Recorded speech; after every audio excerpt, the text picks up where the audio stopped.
at this time, I need a motion to, again, resume public session. So moved. Roll call, Jean Bowie. Oh, we needed a second. Did we get a second? Second, okay. Jeannie I'm seconded. sorry. That's okay. Jean Bowie, absent. Nicole Bourgeois, absent. Yolanda Lopez, Yes. present. Teron McKnight, Yes. Gerald Trueheart, Yes.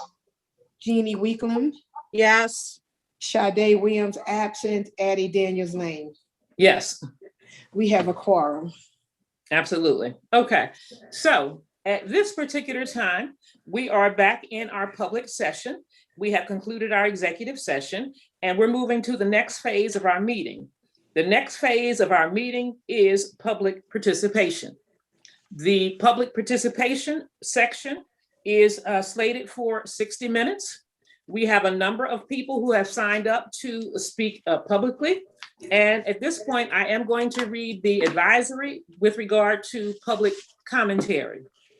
The Trenton Public School District welcomes the attendance and comments from all members of the public at its meetings. This public comment period is your time to be heard on any school or school district issue that a member of the public feels may be of concern to the residents of the school district. Each person who is signed up to comment will have 5 minutes. You will be notified when your 5 minutes are up.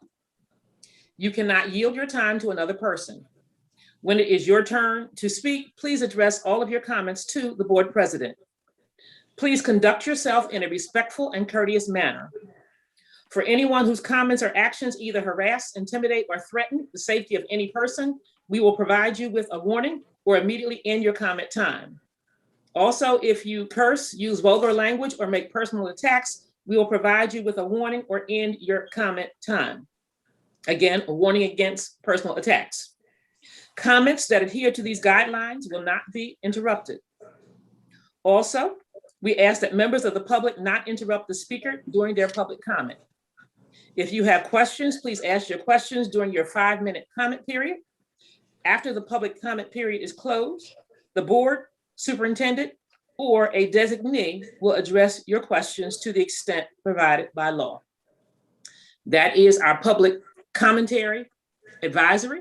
And so at this time, we will proceed with the public participation portion of our meeting.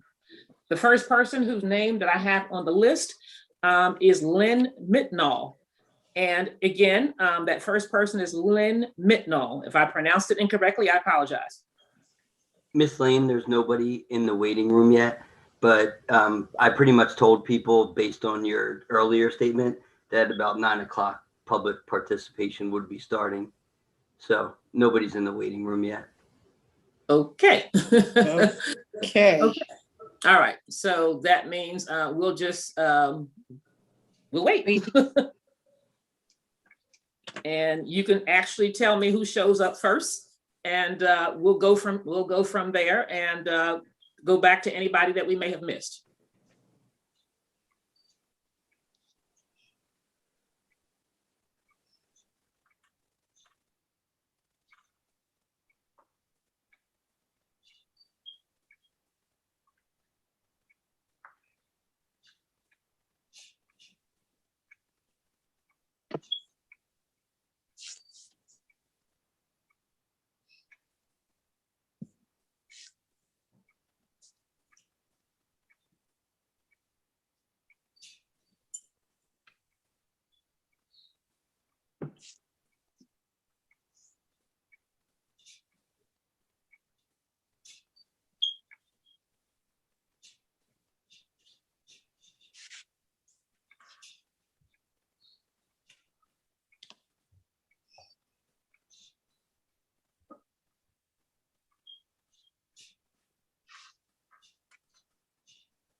Then is there someone in the waiting room now? Alazada?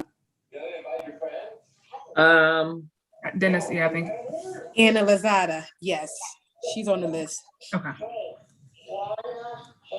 can we start with her whenever she gets, Yep.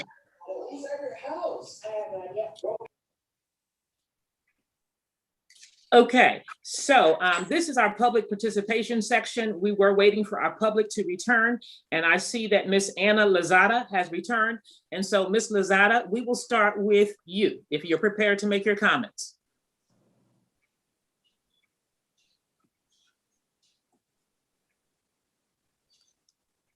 Miss Lazada, would you unmute yourself?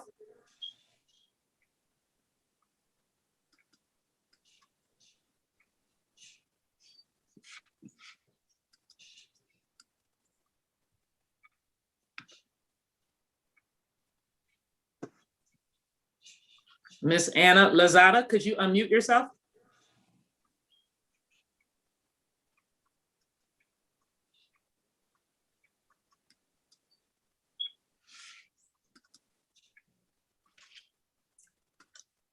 Dennis, just double checking. Does she have the ability to unmute herself? Yes, I've made the request multiple times. Yes. Okay, she left. Oh,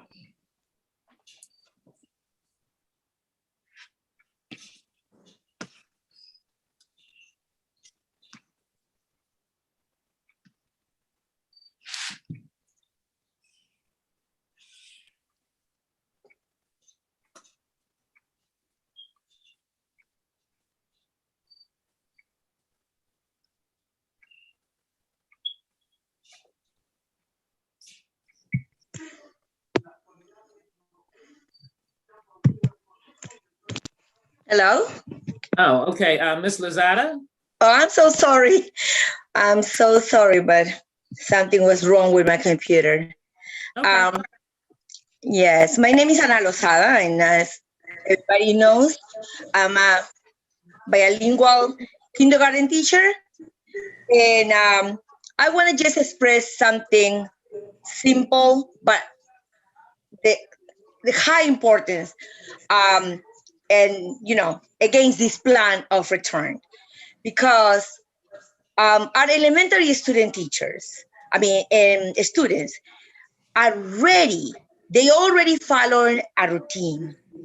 And it's really important to follow instruction, to have routines. And it took us a long time for our students to follow those routines because we were doing online, it was the first time. If we disrupt these routines now, it's gonna be a chaos because we have to start all over again, teaching new routines, how to follow this and how to follow that. Since they are a small kid, and they don't have the essence of the virus and how dangerous it is. And it's only natural for them to try to hug each other, to play, to talk close, to come and hug me, or hug other people. And it's just natural. And I believe that it's gonna affect them emotionally when we start telling them, oh, no, you can touch. Oh, no, you can do this. So, but right now, when we teach at distance, the kids are being followed since September, they're being followed the same routines. Why we want to disrupt this? It's going to take at least 1 or 2 weeks from my class because they're only 5 years of age, to regain new type of routines.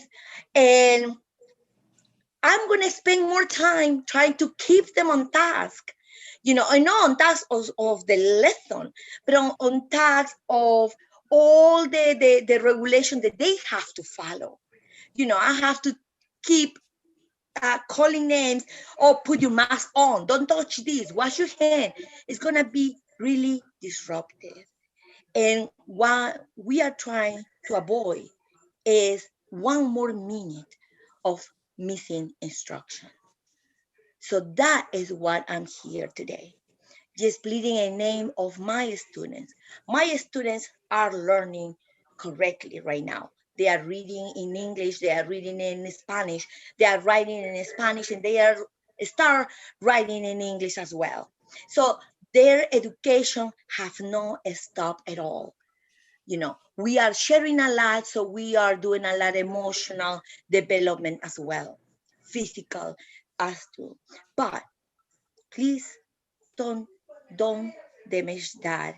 They have a lot for this year, and I think if we just give, 6 more weeks into this, the way we are working is gonna be positive. You know, that's what I need to say. Okay. Thank you, Ms. Lozada. Okay. We're going to move to our next speaker. Our next speaker that I have on my list is Lynn Mitnall. Lynn Mitnall.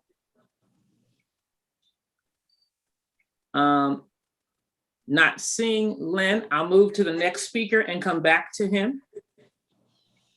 Kira Royster.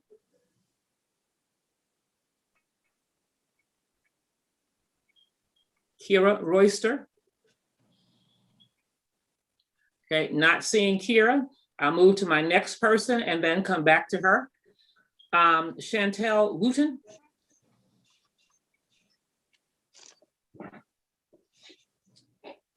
Okay, not seeing Chantel. I'll move to my next person and come back.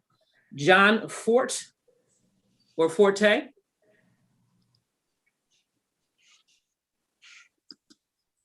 Okay, moving on to my next person, Nicole Backlund. Hi, good evening. Good evening. Hi, my name is Nicole Backlund, and I've been teaching art in the district since 2009. And I thank you for giving me time to speak this evening. I look forward to the day when we are able to conduct these meetings safely in person again. Since I started teaching for Trenton Public Schools, the office of the superintendent has resembled a carousel with people getting on and off, but nobody staying for the entire ride they bought a ticket for. Each person trying to make their presence known, push their personal political agendas, and then abandoning the district, teachers, and students before following through with any promises and goals. Once their backs are turned and their office cleared out, we are the ones left to pick up the pieces and continue moving forward. Nobody seems to stick around long enough to make any real changes to create any type of legacy that we can be proud of when they decide to move on. I mentioned creating a legacy because isn't that what the superintendent is supposed to do? Shouldn't the superintendent make the community, district leaders, teachers, and students so proud that people want to rename a school in that person's honor? I grew up in a town not so far from Trenton, and Dr. Ware is the only superintendent I can actually remember growing up with. He genuinely cared about everyone. He knew how to communicate and listen to the wants and needs of the community. And when he retired, everyone was so sad but proud of his accomplishments that we renamed the elementary school after him. Isn't that the type of person Trenton wants as the superintendent? That can only happen with open and honest communication throughout the hiring process, and Trenton students not being used as a bargaining chip to advance anyone's political aspirations and personal goals. Last meeting, I spoke about unanswered questions that have been asked about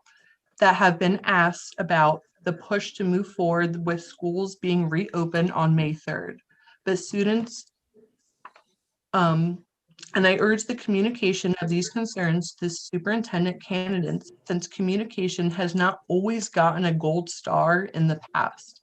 As we consider opening the doors of Trenton Public Schools and putting the community of Trenton at risk to COVID-19 and all of the variants popping up and spreading readily, we still seek answers for the questions. What type of daily parent check-in system is being established to verify students feel well? Has the district conducted air quality tests mimicking the scenario of students eating maskless in the classrooms, the new variants that are rapidly spread through children? Is there a clear plan for substitutes?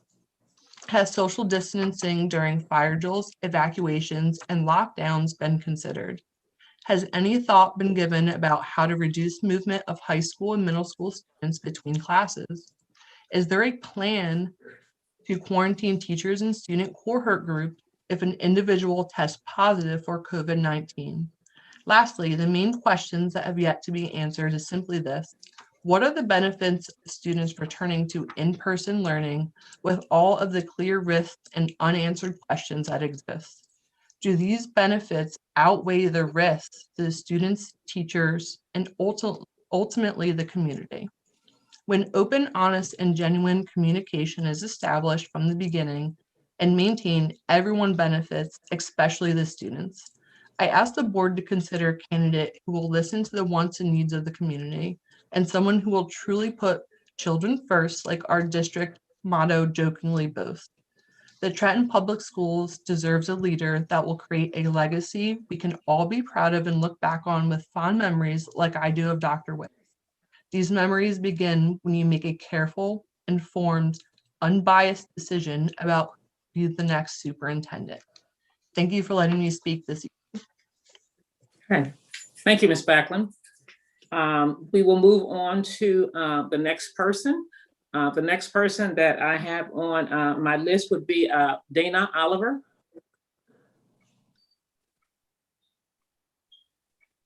Okay, not seeing Dana at this particular moment. I'll move to my next person on the list, which would be Dawn Howland. Ms. Howland. Hello, good evening, everyone. Thank you for giving me the opportunity to speak. So there is an African proverb that our illustrious President Duncan has on her email. If you want to go quickly, go alone. If you want to go far, go together. As I reflected on speaking this evening, I really thought about that and what it actually meant. So this meeting that you're having this evening was not posted on the district's Facebook page. It was not sent in an email to staff, students, parents. It was posted on the board meetings where the regular board meetings are. And I can understand that because that's where things are normally placed. However, the urgency of us selecting an appropriate superintendent should be felt and should be sent out into the public, I think, in the appropriate ways, the way that we have sent out those surveys for different things. But, you know, I really felt that there was no transparency. You know, it's spring break. A lot of teachers are not checking their emails. They're not looking at the district's webpage. And this process is unlike any other process. You know, we need someone who is definitely going to be for Trenton. Trenton is not Hamilton, it's not Ewing, it's not Lawrence, it's Trenton. And we all know that Trenton comes with its own complexities and issues. And I think that things that take place like this in secrecy, because we only have 13 people watching on the YouTube channel. So that means that a lot of people did not know about this meeting. So I implore you as a board to please try to do a better job of including the stakeholders who really must have a voice in this decision when you are setting up these meetings over spring break, so that there can be more of a voice. You know, aside from just the teachers, but also the community, because the most important people in this decision and the people who will be affected the most are the children. And we need to make sure that we keep that at the forefront. Thank you for allowing me to speak and have a great evening. Okay, thank you, Ms. Howland. I'll go to the next person on my list, looking around. Kim Marcucci. Kim Marcucci. All right, seeing no Kim, I'll go to the next person, Michelle Marazza.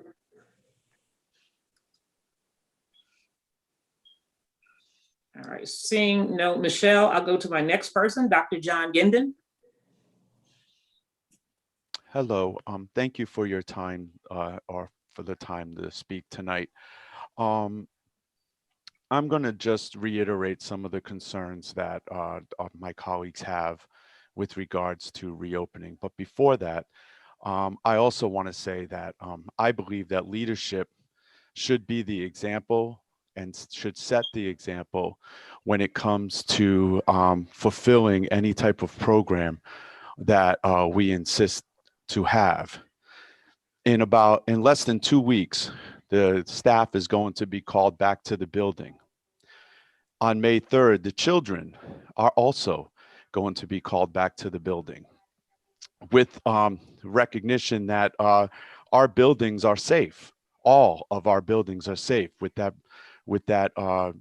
premonition that of going back. My concern is, why isn't this meeting tonight with the superintendents also live? If you believe that all of the buildings are safe, then the administration buildings should also be safe. But that's okay, because having these meetings this way kind of sort of says that you also don't believe that the buildings are safe, that you have to have these meetings also virtual. That's why we are here tonight. My concern for going back is, how effective is it going to be? There really hasn't been any plan. And in actuality, as a teacher, I feel it's like, all right, everybody's going back May 13. That's the date. You figure it out. There's nothing that has really been etched in stone as far as the protocols or the procedures. And if you take the number of days and cut them in half, because we are going to be Monday and Tuesday, and then Thursday and Friday with the other cohorts, it takes that total number of days and kind of, as far as in person is concerned, kind of cuts them in half. And all these procedures are also going to have to be taught to our students. Now, maybe the older students can get it a little bit quicker, but what about those younger students that have a very small attention span? And that's not their fault. That's the makeup of a student that age. And then also, again, as I mentioned the last time I spoke, what about when teachers are taking the time off because they're entitled their days, or if family gets sick, or God forbid, something happens where a student or faculty member during the time we come back actually gets COVID. Our infection rate in the city is still pretty high.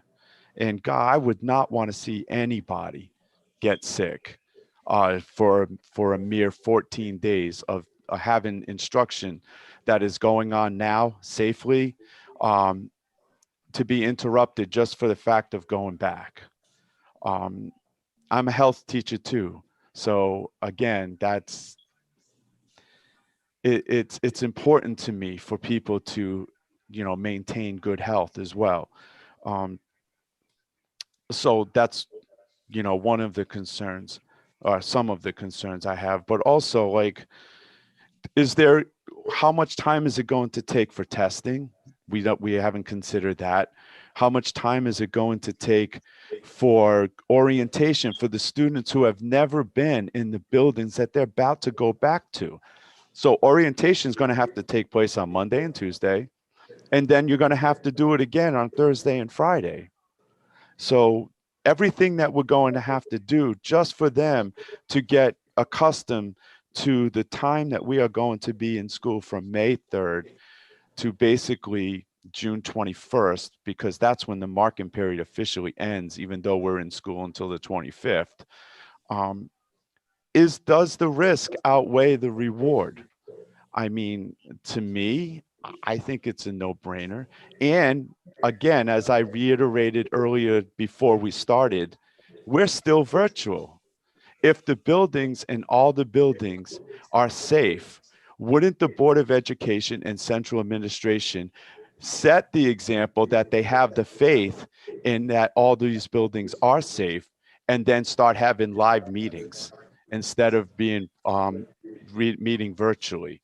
I think that's important. I think that if you firmly believe that it is safe for everyone, we should not be meeting right now. We should be meeting in the building.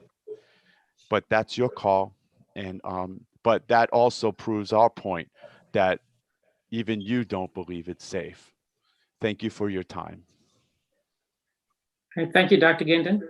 I'm going to move on now to my next person on the list, Ms. Sandra Jimenez.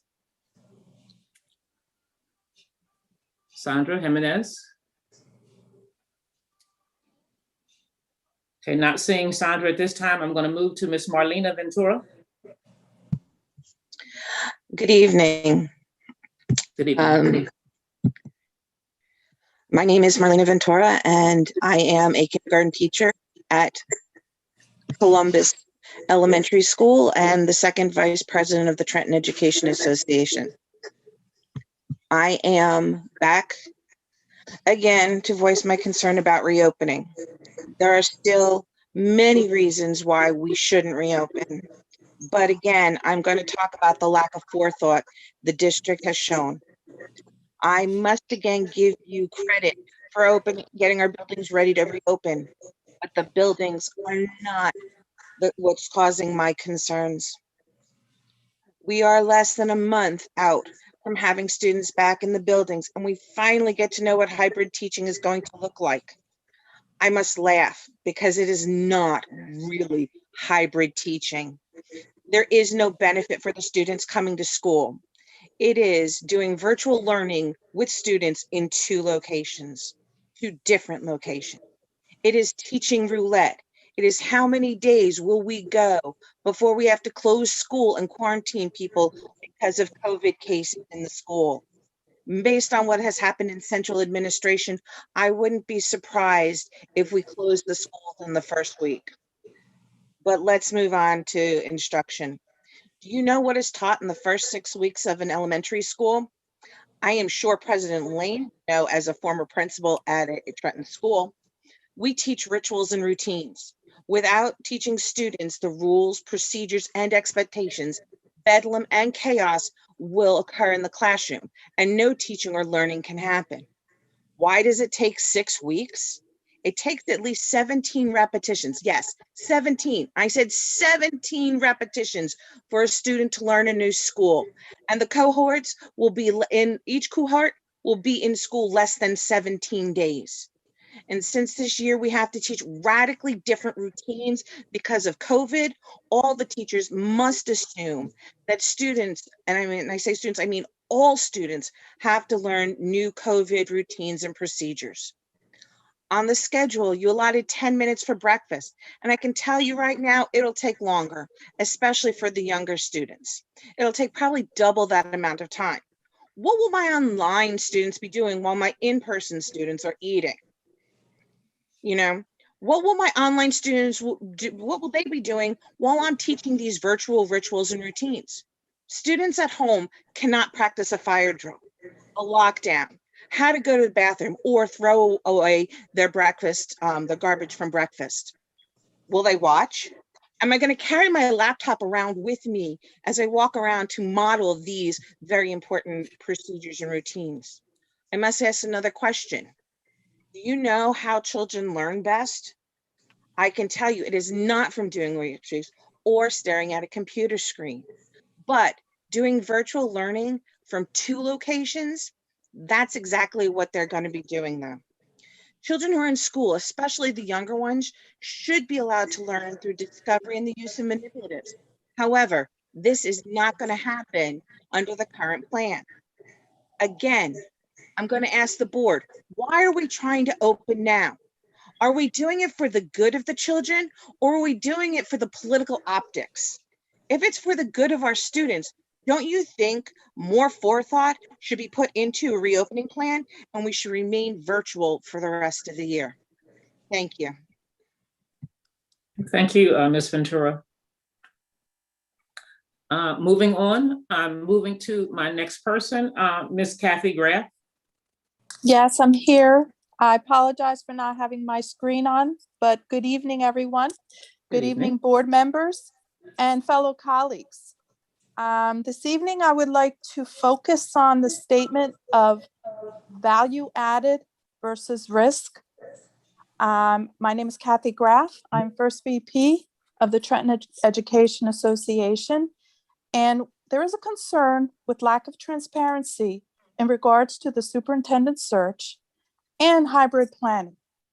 Months ago, the Trenton Education Association expressed the need to involve all bargaining units throughout the process of searching for our superintendent. It was agreed when Ms. Talithia Duncan, our TEA president, expressed and encouraged collaboration. One of the board members had agreed that there is value to collaboration, but yet value and collaboration and transparency has not occurred. Also, let's think about the value added versus risk. This statement had been used very often during one of our board meetings. So perhaps we need to be reminded that true collaboration and transparency is value added, and it is not a risk.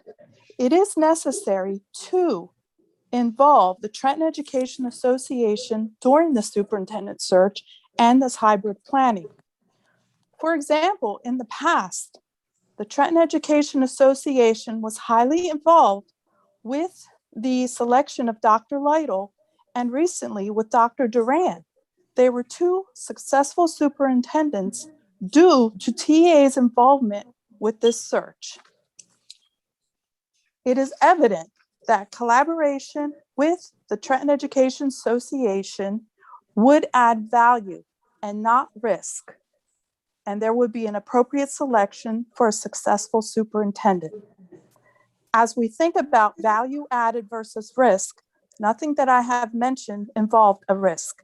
It only forced us to think about the benefits with collaboration, and the benefit would be the selection of an appropriate, qualified superintendent and a proper hybrid plan for the community of Trenton. So I thank you and have a good evening.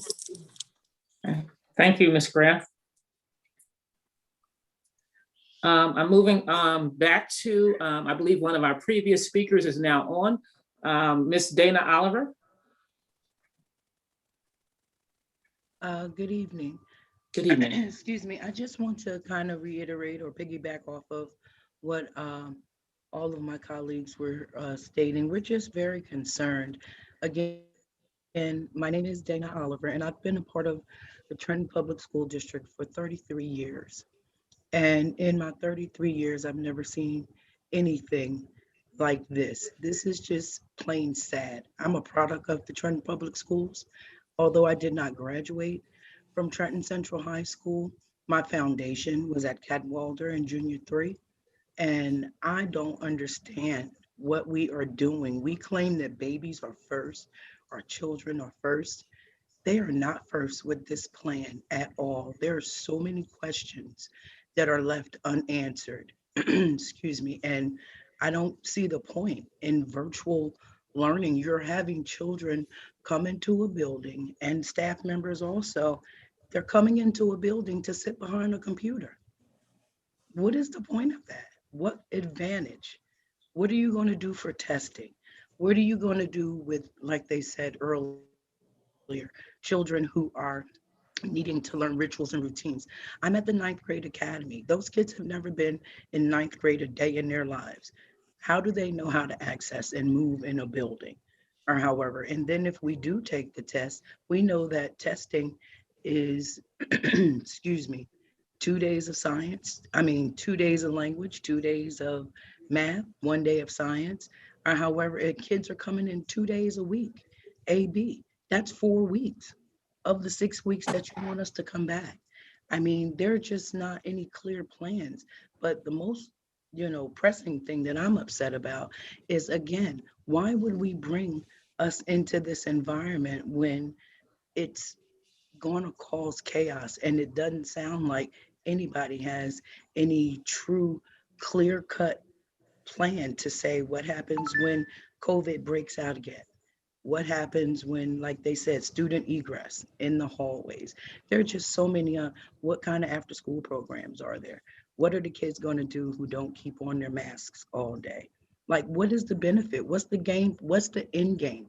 I don't understand what the rush is when, again, like my colleague said earlier, we compare Trenton to Hamilton, to Ewing, to Lawrence. We compare it to everywhere else when we know that Trenton is its own animal.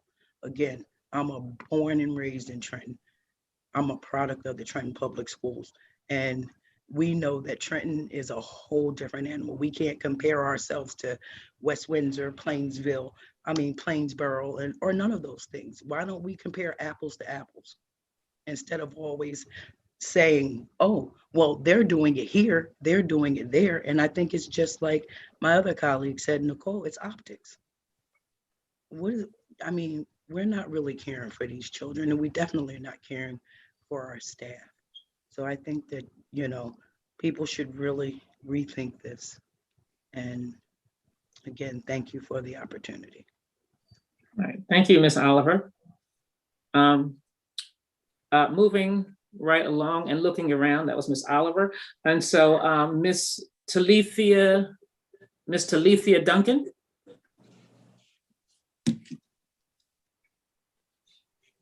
Good evening. Good evening. Board members, community members watching on YouTube. I'm speaking this evening on this meeting that is taking place tonight and the meeting that will take place on tomorrow. I've spoke several times about the superintendent search being flawed, about how it lacks transparency, about how the dismal response from the survey that was sent out to the community members should not have been used because that was not reflective of the population that we serve. And somebody's not on mute. I don't know who it is, but I'm getting a lot of feedback. I don't know if you can hear it. But Mr. Jesse Adams said that, you guys would take a look into it. And I sent emails to Tehran and I believe maybe all the board members of ideas of that people gave on how we can get more feedback from the people in the community. There was no follow-up or no update to the public that I'm aware of that showed if any of those ideas were taking place or thought about or put out before this happened. So let's go to this week. I am sure you did not decide on Monday that you were going to interview superintendent candidates on Wednesday and Thursday. The fact that you put up the notice on a Monday when it is spring break, the fact that you had 2 days notice, the fact that you put public participation at the end of the meeting, which is why many of the names you called were not here because they thought the meeting started at 6 o'clock and then they received a Zoom link for 9 p.m. Many people have children or are taking care of their elderly parents, so they could not participate, which they have a right to do. Now let's talk about since Mr. Lytle left.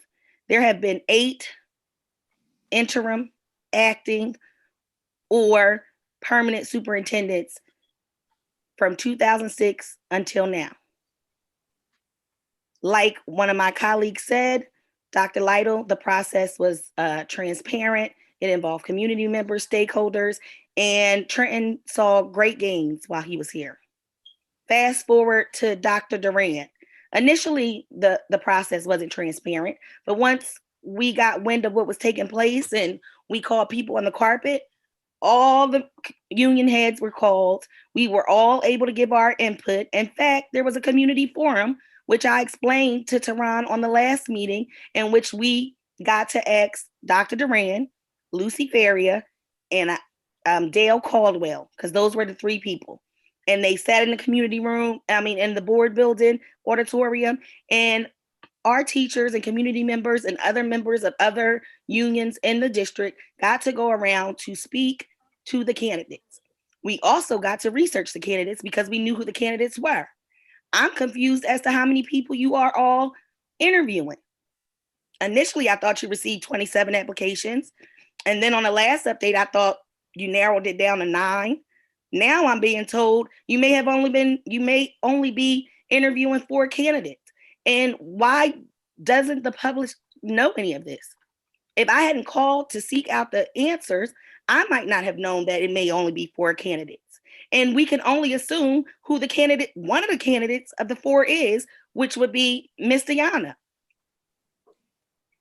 Don't come on here and lie to the community or the teachers who are responsible for being the people on the front lines of educating children, that you are being transparent, because your actions tonight and your previous actions have shown You are not being transparent, nor are you being collaborative. And like I say in every meeting or every email, it's not too late to turn over a new leaf. I'm sure I heard you say when I logged in at 6 o'clock that no formal action would be taking place. So I would hope that you would bring the union people, leadership to the table to collaborate so we can talk to the educators who are providing frontline instruction to these children to give you our feedback and input. Have a good night. Thank you, Ms. Duncan. And so we have a couple additional speakers. I'm going to go to Janice Williams, and then I'll go back over the names that I had called earlier just to see if in fact any of those persons have joined in. So our next speaker would be Janice Williams. Thank you and good evening. And yes, Madam President, I am one of those senior citizens that take care of a mentally ill brother. So this is late for me this evening. But I want to touch on both topics tonight. First, I want to start with the superintendent search. What we see now is what happens when you put a novice board member in charge of a process like this. Some of the senior board members who've gone through this before, such as Addie and Mr. Trueheart, should have been leading this process. And board member Tehran should have been co-anchoring this and certainly not leading it because it has not been done with transparency. It hasn't been done with transparency because Tehran and both Mr. Bowie stated they wanted a business leader. Well, I'm here to tell you this evening, you don't need a business leader. We have a business leader in Jane Howard. We have a business leader who's gained 8 or 10 years worth of state awards for efficiency and excellence in the area of being a fiscal and business manager of the Trenton Public School District. We need an educational and instructional curriculum leader in this district to put us back on the right trajectory where we were before this. Some of these current board members did not support Superintendent Duran in his quest for a salary increase because they were playing political balls with Governor Christie, Jason Redd, Gene Bowie, and others. So let's do the right thing. Let's stop this right now and involve the union heads in this process. Because when you didn't do it with McDowell, you got what you got. We told you that that was not going to work. You selected someone and gave them a directive to try to break the unions. Well, he didn't break the unions. He left. He was home sitting on a couch that Collinswood gave him an opportunity. And when Collinswood called the union to get our input, as professionals, we didn't say anything bad. We could have. But we knew the man had a family that he needed to provide for and put food on the table. When they called us about Keith Miles, we didn't say anything negative because everyone deserves a second chance at an opportunity. I'm telling you right now, if the unions are not involved in this process,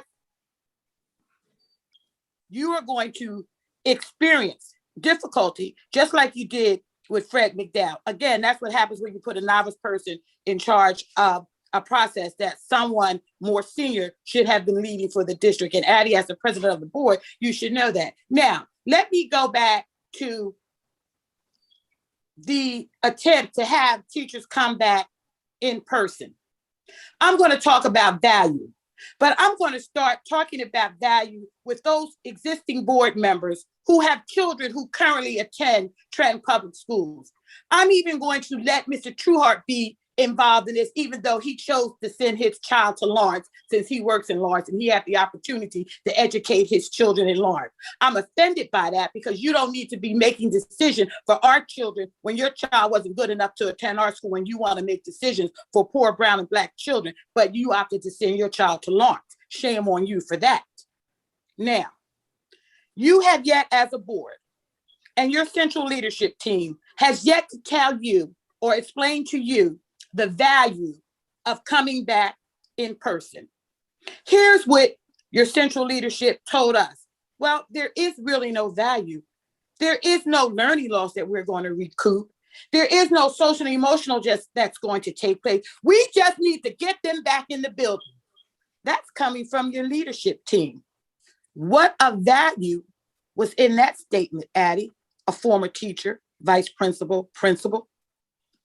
What value was in that statement? know nothing's going to happen. Well, we just need to get them back there. That comes from your leadership team. They haven't showed you a plan that lists any value. When we ask what are the values, they can't explain because the plan is still being developed. The Trenton Education Association, just on today, sent you several articles. One that was in New Jersey Insider about the flawed superintendent shirts.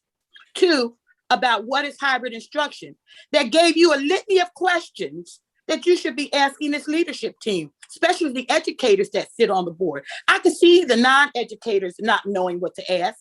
I know the parents do. I know Nicole, whose child goes to a charter school, would have some questions and concerns.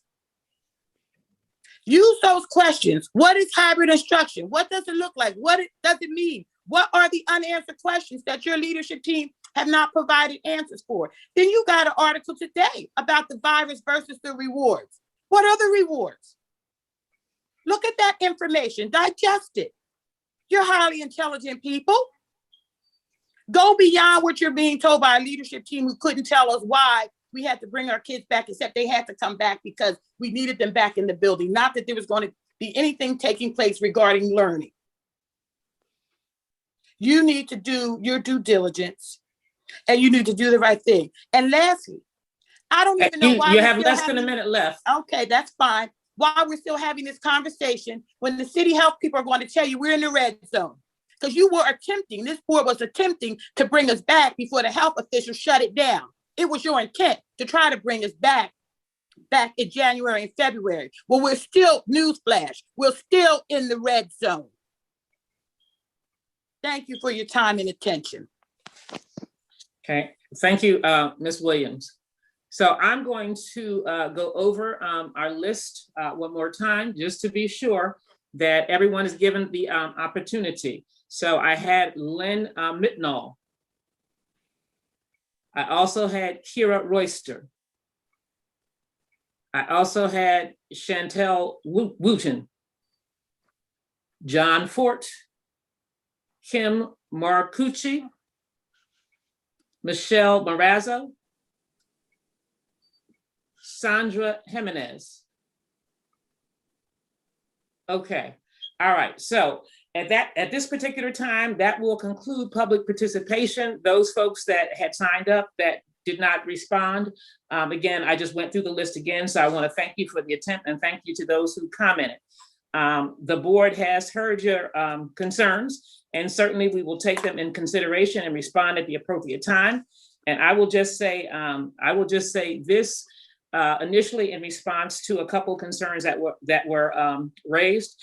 Number one, I've noted from discussion with Jane Howard that the ad was sent to the newspaper on Tuesday, March 30th, and they decided when to actually post the advertisement. But again, that advertisement was sent on Tuesday, March the 30th. So that is one of those particular items that was required.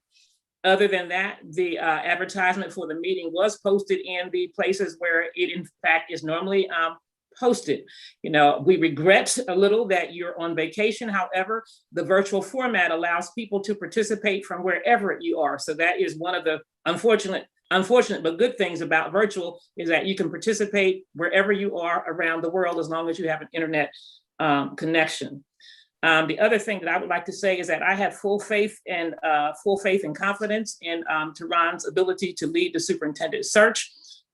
She is in fact a lawyer, a concerned board member who's committed to doing her job. And certainly, as I said, I have full confidence in what she's doing to actually lead this process. And I also will just say this, that the unions were involved, or at least invited to and participated in the town halls that were held, in the town hall that was held, and also had the ability to participate in the surveys that were posted.